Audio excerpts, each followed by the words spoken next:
Chairman Von Gillern and the Revenue Committee. My name is Danna Seevers, that's spelled D-A-N-N-A-S-E-E-V-E-R-S, and I'm testifying today as a private citizen in strong support of LB1183. Across our state, from Scottsbluff to Omaha and everywhere in between, Nebraskans are facing a crisis of economic survival driven by skyrocketing property taxes. Farmers are hit with land valuation spikes as high as 14% in a single year, threatening their livelihoods. Schools consume 60% of property tax bills, and the local effort rate is a dial that this legislature controls in the state aid formula. Total property taxes have surged nearly 50% over the past decade, yet teachers and frontline workers haven't seen the benefits.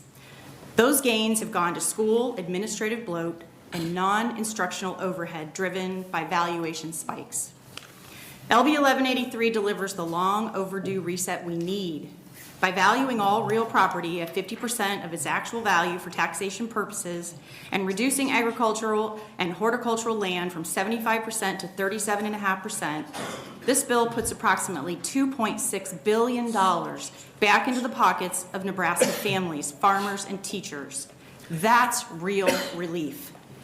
Think about a family keeping an extra $3,000 to spend on groceries, home repairs, family outings, or even a new vehicle. This relief creates a virtuous cycle of retail growth, increased sales tax revenue, and job creation.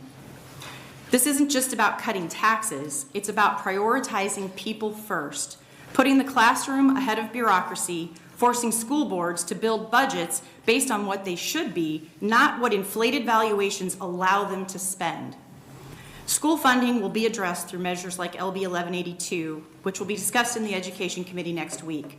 But this Revenue Committee can right now provide direct revenue relief Nebraskans desperately need.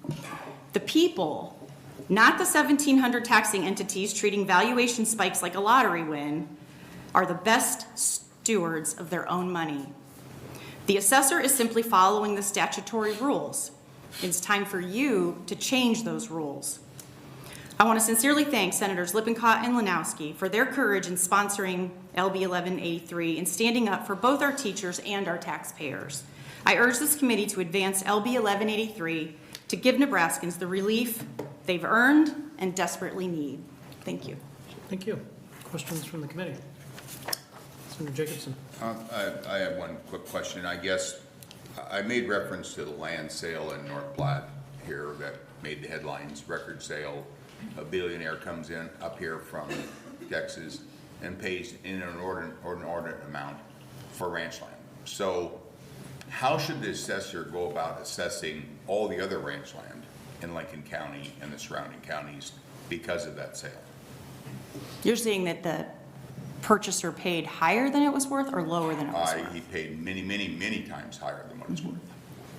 I don't have an answer for you. So what are we supposed to tell the assessor to do?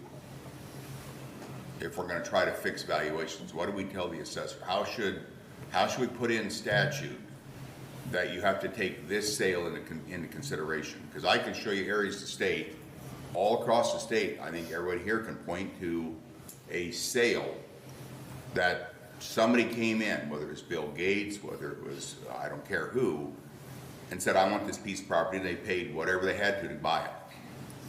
I would hope that would not be used as the common denominator for everybody else's valuation, because I can also show you areas of the state where right now I'm not sure you could get somebody to come in and buy farmland right now because they're not sure how they're going to make it work.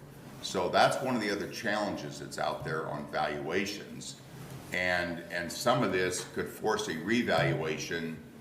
And because I can point to ag property values that haven't gone up significantly in the last 5 years, even though the market value, what people have been willing to pay, have gone significantly higher. They're way beyond what you could ever try to farm out of it. And that's one of the other challenges that we have out here today is how we value. Same thing with houses. People don't buy their house to sell it. They buy their house to live in it. And they can't afford to live in it because the value has gone so high. And it would be kind of a flippant answer for me to say, well, just sell your house and move into another one.